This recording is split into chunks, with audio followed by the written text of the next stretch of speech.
Life as a performing artist is full of major ups and downs. In fact, if you haven't experienced disappointment as an actor yet, then you just haven't been around long enough. If that feels discouraging, we get it.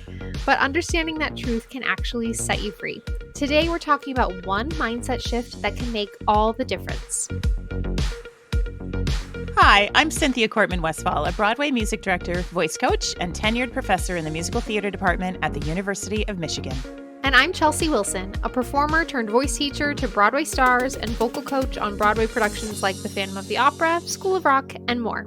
Here on the Broadway Vocal Coach podcast, you can expect real talk about the business, practical advice, and constant encouragement. We believe there's space for every artist in this industry. All you need is the right support. So consider us your two-woman hype team. Welcome to the Broadway Vocal Coach podcast, where we help musical theater performers get unstuck and take the next step in their careers.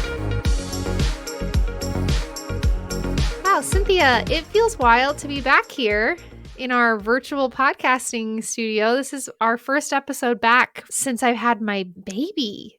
Big event. The big event. The big event. Yeah, everything you've been listening to for the last 2 months was pre-recorded before I went on maternity leave. So it's kind of wild to be back at it this month, taking a step away from baby life 100% of the time and putting my brain towards other things, which actually feels kind of nice. Okay, so for those listeners who listened to the Erin Dilly podcast, if you remember, Erin Dilly and I, we were in a little bit of a fight because Erin Dilly's belief was that when she went from one baby to two, that everything sort of just fell into beautiful synchronicity and everything just felt like it was tied up with a neat little bow. And I think she even said it got a little easier, I want to say. And I was like, agree to disagree. I found going one baby to two so much harder. It kicked my butt so much. So you can be the deciding vote. Where do you fall on the spectrum here? Ooh, well, okay, listen, I'm only 2 months into having two children. So I feel like the vote is still out. We haven't totally gotten the final say. But I gotta say, Cynthia, I'm more with Erin than I am with you. I think it has been. I know. I'm sorry. I'm sorry to leave you in the lurch here. I'm so glad. Why would I want you to have the harder experience? No, you're right. You're right. I'm glad to be having the better experience. Going from 0 to 1 is life altering. Your life will literally never be the same again. The transition from 0 to 1 is insane. Absolute wild. You can't wrap your head around it. So going from 1 to 2, I was like, okay, I remember what having a newborn is like. I feel less stressed about it. As a first-time mom, I feel like my anxiety, like many other first-time moms and first-time parents in general, the anxiety is high. You don't know what to expect. You're experiencing everything for the first time. You don't know what to worry about, what's maybe not such a big deal. If the sounds that they make all night long in their sleep are normal, or if you need to take them to the hospital. You just wonder and worry all the time. Yeah. So I feel like I have that going for me this second time around.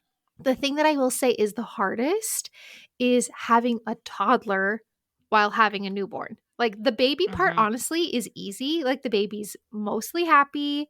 But the toddler, who knows what's going on in that girl's head? Who knows? And you can't keep her happy. Nothing you do is enough.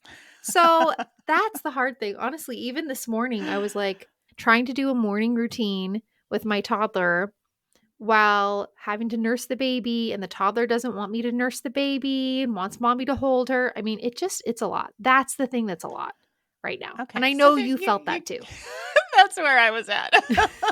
Yeah. Wasn't that the baby was so hard? It was the combination and the toddler time. It was a lot. But it was also awesome. Lot. Yeah. So we'll see. Let's keep checking back in. But so far, It's mostly great. And the expected amount of difficult, I think. Okay. Very good. Very good. So, Cynthia, something you said the other day, we were on an Instagram Live, sparked this thought that I just cannot stop thinking about what you said. And I was like, we've got to talk about this. We've got to talk about this on the podcast. I want to have a whole conversation with you about it because I think it is life-changing if you really allow it to be. So we were on this Instagram Live and someone had a question about degree programs or, what was really like the best path forward for their student, for their child. And you said something that just blew my mind. It's the difference between attachment and commitment. Tell us what you shared in that moment.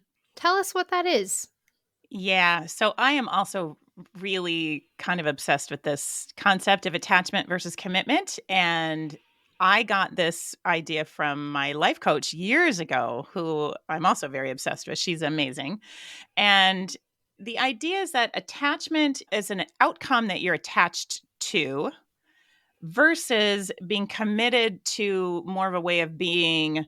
Really, it ensures that regardless of the result of your endeavors or your journey, you will persist. You will continue to create the future that you're committed to based on all the wisdom that you gather along the way versus being attached to like one specific thing that if you get it or don't get it is going to determine quote unquote success or failure. Whereas it's not about success and failure anymore when you're committed to something, because there's lots of paths to reach the thing that you're committed to or that way of being that you're committed to. It might look differently than what you were initially attached to, but it's just a really simple mindset shift. I'll tell you the example that she gave me, which this was an example she gave me that was different than what I was dealing with at the time. So don't anybody get worried about my marriage. It's just fine. I love my husband. I love you, Kirk. But she talked about like being attached to a relationship that year. And let's say you're in a relationship and and everybody in your world knows it's not a great relationship for you. It's never going to be a great relationship for you. But you have this idea that you want to be in a great marriage. And this is the relationship you are in, and it's the one you are attached to. And you are attached to trying to make that work. And it might be that actually that's not the person you're supposed to marry, because if you're committed to a happy, healthy, vibrant marriage, perhaps this one in the relationship that you're really attached to isn't going to get you the goal of happy, healthy, vibrant marriage. So maybe you actually have to let go of that attachment in order to let in some other pathways to what the ultimate commitment is, which is happy, healthy, vibrant marriage. So I think the example I used in the webinar or the Instagram Live was in terms of students who are auditioning for college programs, that sometimes they'll get really attached to the idea of a specific program at a specific school. Like, I need to go to this top 10 school with a BFA program. I'm attached to that idea versus I am committed to a creative life in musical theater. Then you have tons of paths open to you. If that's your commitment to getting great training so that you can have a career, a creative life in musical theater, then it might be a BA program. It might be a BM program. It might be an acting program. It might be even something completely different, and you're taking dance lessons and voice lessons on the side. The reason why I love this when you said this on the Instagram Live, I had never quite thought of it in this way. And like the freedom that it opened up for me in my mind, and the freedom that I think it can open up for performing artists as well, is so huge, because it's that attachment that leads to disappointment. It's attachment to a specific lane or a specific outcome that is where disappointment is rooted in. Right? Yeah. As opposed to commitment to the long-term goal or like the big umbrella feeling or, large scale outcome that you're talking about, that when you realize, okay, well, this rejection stings, or the fact I didn't get into this program, or I didn't book this job, or this relationship didn't work out, that's just all on the way and part of the larger goal that you have. And then you can start, that mindset shift then allows you to see all of those bumps in the road as just like part of the road, as opposed to the stopping point or the end of the journey. Because, wow, if we all stopped at every time there was a bump in the road, we'd be stuck 100 miles ago, Like, we have to keep going. Yeah, that just feels so powerful for me. I feel like there's so many times in my life, looking back now with this framework, where I see this true for me in my life. Yeah. Yeah, same. I'll get us started with one, and then I know that you have thoughts on this too, Chelsea.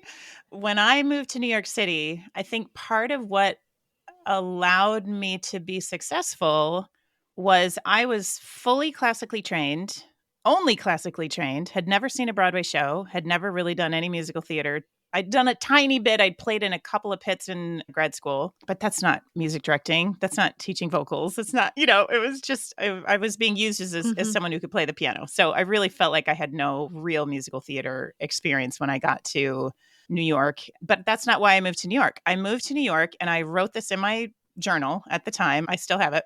It says, I just want to be a working musician. I just want to make a living making music. And that was a really broad umbrella. So when I got to New York City, thinking I would work somehow classically, and I thought at the time it would probably be in the world of opera coaching, was what that would look like. My first night in New York City, I happened to see my first Broadway show. And there was a woman conducting that show, and I'd never seen a woman conduct like that before. So I had no idea that was a thing. I had no idea what Broadway shows were. So that was brand new. And I think the fact that I had said to myself, I just want to make a living, making music, I just want to be a working musician, allowed me to pivot really quickly and be like, okay, even though I have all this training classically, that's a really cool path. And so I started getting training that I needed to, go down the path of musical theater. And I think if I'd moved to New York with the idea that I'm going to be an opera coach, then I don't think I would have even considered that Broadway. That would have been like, well, that's not my style of music. I'm a piano player, not a conductor. I just don't think I ever would have even explored that if I'd been really attached to this idea of opera coach. And so, that started this big chain reaction of musical theater.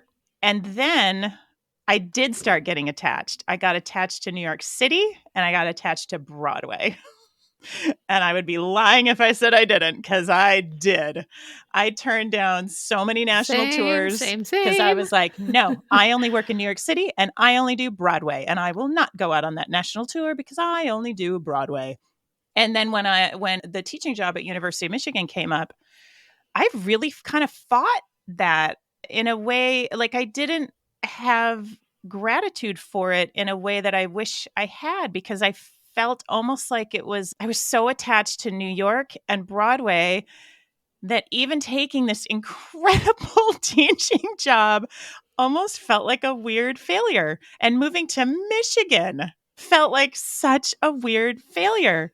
It took so long for me to figure out that, oh, wait, no, my commitment was make a living doing music.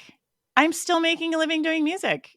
And I have the ability to do even more. Like what the teaching job allowed me to do was have stability when my children came, have stability when the pandemic hit. I mean, it's given me so many gifts along the way, but like I didn't see it at first. I really didn't see it in the very beginning. It felt, and I know you have thoughts on the New York City and the job pivots and all of that. So do share. Yeah. Oh, I do. Wow. Moving to the Midwest after New York City is the biggest surprise I've ever had in my life. I'll tell you that. Like, I'm so glad you mentioned the New York City thing, because I have so many stories about this, but there's two in particular where I was really attached to my life looking a certain way. And living in New York City was one of them.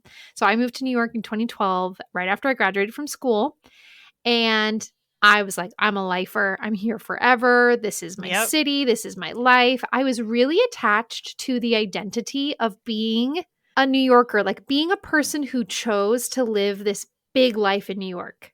Isn't that so funny? Yeah. But like so many people. I had it too. This is so many of us, a little right? bit. Yeah, this is so many of us. I mean, we do. We do. Spoiler alert, I do not live in New York City right now and haven't for quite some years. Yeah, I was super attached to it. But interestingly enough, in 2019 into 2020, I was single and I was dating. I'd gotten out of a long-term relationship. Back to that, are you committed to a vibrant, lovely, happy relationship, or are you committed to, this person or this choice, right? So that resonates with me too. But anyways, I was single in New York. I was nearly 30. And at the time I was like, nothing and no one will take me outside of New York. Like, I don't care if I meet some person who like, I don't know, lives somewhere else, like, no. My life is here. Nothing will take me away from my life here. You know, my career was going great. I had so many wonderful clients in the city. I was working on Broadway shows, all these things. Like New York was my identity. And I'd really fought to stay there. This is like 8 years now, right? And then, surprise, surprise, I meet who would become my future husband on an airplane. And he didn't live in New York. He lived in Milwaukee, Wisconsin. And surprise, surprise, my life was never the same. And so 2020 hits, and in March, it's March as we're recording this. It was literally 4 years ago. I drove out of New York City on March 13th. I packed a bag full of winter clothes and drove to Milwaukee to be with my then boyfriend for I was like a week or two while this whole COVID thing blows over. Long story short, we ended up in Utah, again, thinking we'd be in Utah for a week to visit our families. No, 7 weeks later, we got married in my parents' backyard. And then we were faced with okay, well, what's next? Where are we going to live? What are we going to do? And the plan was that he would move to New York. That was really what we were hoping for. Is what he wanted. It's what I wanted. But it didn't make any sense. He was not going to find any work in New York City, but he had a great job in Milwaukee that did continue throughout the pandemic. And so I was faced with this reality of everything I'm doing is online. I have to leave New York. I'm leaving New York for a time, for forever. I didn't know, but I gave up my apartment in June of that year. I went back to the city in June to move out of my apartment. It was the first time I was back in my apartment since March. So it was wow. 3 months. And the first time I was back was to move out, leave the city that I loved so much, leave this life that I was so attached to living, and move to Milwaukee, Wisconsin, which, by the way, is a super cool city. Really enjoyed my time there, even during the pandemic. But Wisconsin, I truly never thought I would say that word so many times in my life, but I then lived there. I truly can't believe it. And it was really hard for me. Honestly, Cynthia, the next year was an identity crisis for me. What am I doing here? It didn't help that I was in a new city during the pandemic. So I wasn't meeting people or making friends. I'd left all my friends behind. We were all scattered across the country at that point. It was so challenging. And then we ended up moving to Washington for my husband's residency program. And then we chose to move to North Carolina, which is where I live now. And I feel very much like that was an active choice that we both made. But it's been 4 years now of disentangling my attachment to a big, beautiful life that I thought could only happen in New York City, to realizing, the big, beautiful life that I'm committed to can actually be wherever I want. And I get to create that. I am a creator in what that looks like. And I can let go of that attachment to it only looking one certain way. But it has been hard. It has been really hard. Yeah. Yeah. New York was such a big one. I think I'm still trying to disentangle that attachment a little bit. Mm-hmm. You know? Yeah. Yeah. A lot of people, when they message me for lessons, I'm still teaching virtually online for the most part. They're like, you're in New York, right? Can we have a lesson when I come to New York next week? And I'm like, nope, I'm not. Sorry, haven't been for a while. It's still my persona, but I'm not there. I'm not there. Yeah. And I love this idea for performers and musicians and creatives of all types, because when you're attached, I got very attached to the idea of Broadway for a little while. If I had stayed too attached to that, I'm not sure I would have married who I married. I don't think I would have had kids. In fact, I am sure I wouldn't have, because I even told my husband when we were dating I would not be having any kids. And thankfully he told me it was a deal breaker, and I had to think on that a little harder. And, there's a lot of things that would not have happened in my life had I stayed super attached to New York and Broadway, and only New York and Broadway. But I love this for creatives and performers as well, because the difference between, I am attached to the idea of performing on Broadway might prevent you from having a really vibrant, creative life as a performer in many other ways. I mean, there are incredible theaters and pockets of really vibrant artistry all around the country. And we've got clients who are in some of those pockets and performing all the time and working all the time, but not necessarily on Broadway. And when you stay attached to that idea, then it feels like a failure. Well, I didn't make it to Broadway.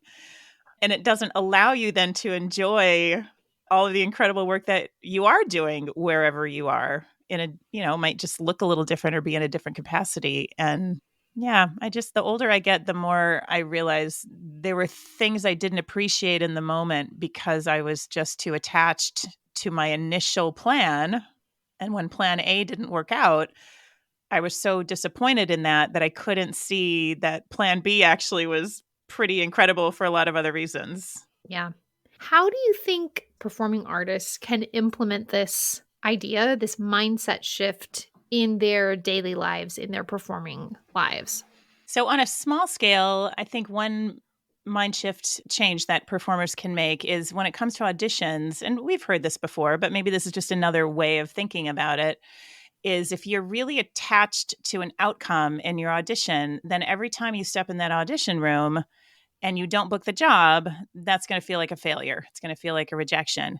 But if your commitment is that every time you have an opportunity to perform, whether it's in an audition room or a concert or a show, you are going to take it 100%, then auditions can actually become a really cool outlet to share your artistry that day, because what you're committed to is sharing your artistry as opposed to attached to the outcome of what that audition is going to bring you. So that's kind of on a small scale. Yeah.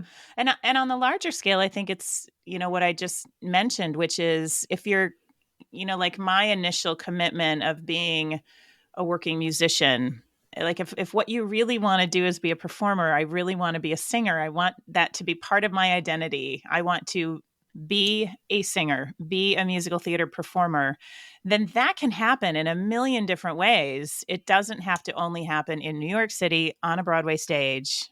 That becomes an attachment. But if you're open to the idea of being committed to being a singer, that could be a singer in your church. It could be a singer for benefit concerts at local nursing homes or schools. It could be teaching music in your kids' preschool. It could be performing in your local theater. It could, it could just mean so many different things.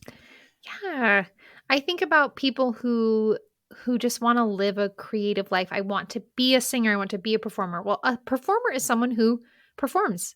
It doesn't matter where. A singer is someone who sings. And I think sometimes we cut ourselves off from the joy of what we love to do because just singing in our room, learning a new song for the sake of flexing those muscles and being creative and doing a character analysis on a new piece, like that can actually be an extraordinarily fulfilling work to do alone, as opposed to, well, I don't have any auditions coming up. Why would I sing today? Why would I practice?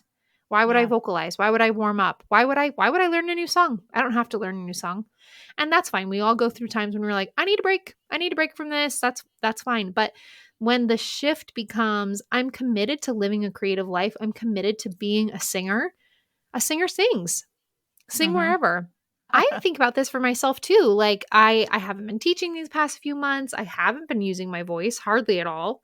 And like, that's what I want to get back into, is just like, that's still part of my identity. Like, even though I teach, even though I'm a coach, even though I do this podcast and I make stuff online, whatever, like I'm still a singer, and that can happen around the piano at my house. You know what I mean? Like, it doesn't have to be this big thing for me to tap into what energizes me and what is a part of my identity, what is tapping into my inherent artistry and unique voice. Like, that can just happen.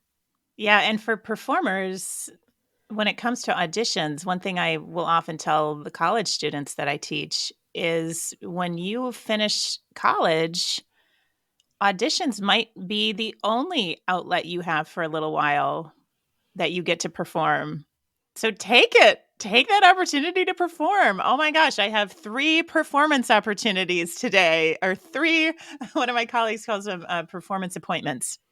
I have 3 performance appointments today.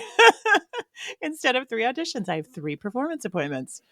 even doing self-tapes in your bedroom, that is a performance opportunity. That is a chance that you get to sing and share your artistry, even though I know it sometimes feels like it goes into the black hole and some kind of void. It's still an opportunity, and any chance we have to shift this mindset to look at this as a part of a greater commitment, I think is always a win, really.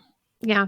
The other thing I would advise folks to do is to write down a handful of these commitments and allow yourself to then put all sorts of roads or paths under those commitment umbrellas, right? Like if I'm committed to having a career in musical theater, well, how many different ways could that look? Or if I'm committed to being a singer, how many different ways can I manifest that, make that happen in my life? If I'm committed to having a beautiful, healthy, loving, romantic relationship, okay, well, then I don't have to narrow down my choices by height and hair color. Like you can really just begin to imagine the kinds of people or the kinds of places you might find that relationship, or how you could manifest that in your life. I think it's just I think this can be true in so many areas of our life. And this is maybe a different way to think about goal setting too, right? Oftentimes we get disappointed when we look back on our goals because we didn't accomplish the very specific thing that we said. But again, this greater idea of what are your big commitments? And then how are you going to work towards making those happen? That feels really motivating to me, especially in a profession that can feel chock full of disappointments all along the way. Yeah, let me end with this quote that I have. The world does not always show up with the results we might want. And if you are attached to the outcome, you might see in your effort a failure, when in fact, it contains the seeds of success. And I love that. I like that a lot. Who said that? I don't even know. I keep random quotes, and I don't always know who they're attributed to. So my apologies to whoever said this. So stay committed, folks. Stay committed. Yeah, thanks, Cynthia. I love this. Thanks for this conversation today. Yeah, and welcome back. Welcome back. Good to be back. Podcast See world. you again soon. If you enjoyed today's episode, take a screenshot and tag us on Instagram at BWay Vocal Coach. Share this episode with a friend, and please consider leaving us a review. And if you're ready to take your next step but aren't entirely sure what that should be, take our quiz. We'll strategize with you to outline a roadmap to your unique goals. Visit bwayvocalcoach.com/take the quiz. We can't wait to hear your story and help you take the next step in your career.